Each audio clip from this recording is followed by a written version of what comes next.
What is up guys, I'm back again with another video. In today's one, we will be learning how you can create your own custom brushes for creating manga panels or comic strips and all the kind of cool stuff in this video coming up.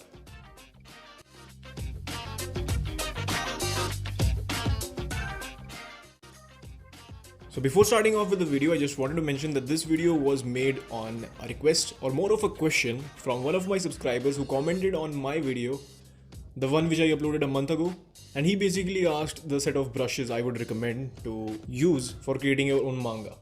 So yeah, therefore if you want a specific video made on the topic you want, you can consider subscribing, you can turn on the notifications, and yeah, you can comment down if you have any video ideas you want me to make a video on.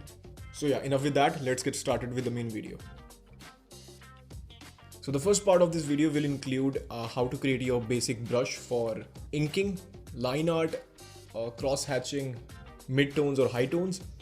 And in the second half of the video, we will be learning how you can create your own brush for creating specific patterns, which you can use in your manga, in your comics, as a replacement for cross hatching or simply inking. So yeah, let's get started. So here we are in Krita 4.3. So first of all, in order to create our own custom perfect manga brush or comic brush, we will need to know what sort of brush tip we want. So in here we have a canvas with a resolution of 1000 pixels. Anything smaller than this might do the job as well, because we are just using this canvas for making our brush tip, which will be appearing in a very small size when we will be actually drawing something. So anyway, in order to make our brush tip, we will be first of all using the freehand path tool. So just select it and then make sure that you are in the advanced tool options. Make sure the precision of the freehand path tool is set up to raw instead of curved or anything else. And after you're sure that the precision setting is set up to raw, then go to your fill option and set it to foreground color, which in our case is the black color. And now just select a small brush size to draw whatever you want to, whatever sort of shape you want your brush tip to represent. So in my case, I'm making a much more of a circular brush with sort of rough edges to it. So after you are pretty satisfied with the sort of shape of your brush, then you can go on the top in the filter panel, go over there and select the blur and add a Gaussian blur to your overall canvas. So the real reason over here to add a Gaussian blur in the canvas is because when this brush tip or this image will be used as a brush to create line art, it will create more sharp edges because it is very smaller in size. We don't want that. So that's why in order to prevent that, we are just blurring out the sharp edges. But still, at the end of the day, it's your art style, your own workflow, which will definitely be different from mine. So you can do whatever you want to do with your brush tip. So now in order to make your own line art brush, finally you can click on this icon over here, this brush like icon, in order to open the Krita's brush engine. So in my case, I'm using the default Krita ink or paint brush because it has all the functions we want to manipulate in order to create our own new manga inking brush.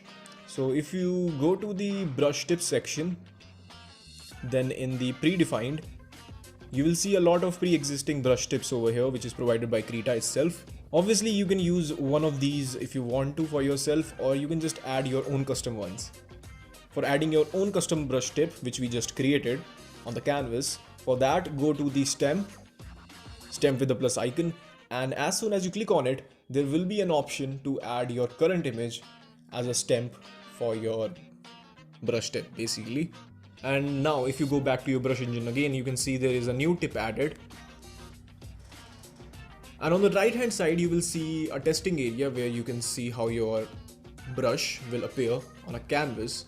Just like any other software, like Photoshop, you can easily change the various variables over here, like size, rotation, gap between the lines, and all that kind of cool stuff.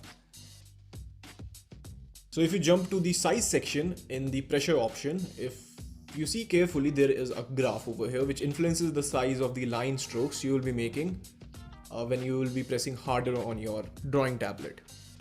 The one I am having over here is a pretty standard one, 0 at the lowest and 100% at the highest. That means when the pressure is the lowest, there will be no line or the size will be really small, and when the pressure will be the highest, the line stroke will be at its highest.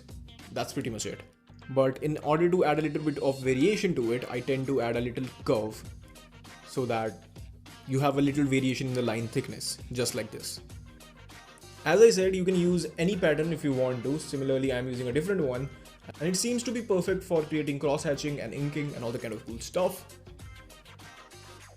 However, if you're as lazy as I am, or you just like the aesthetics of it, you can just ignore the cross-hatching and inking, which you do manually, and instead of that, you can use the brushes to do the job for you and make it much more easier for you.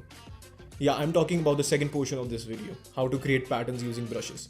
So we will be discussing about that in the video I will be uploading next week. So if you want to stay tuned, you can consider subscribing, you can turn on the notification so that you don't miss whenever I upload that video. So yeah, till then you can comment down if you have any video ideas, comments or suggestions. And yeah, I'll see you guys next time. Until then, peace.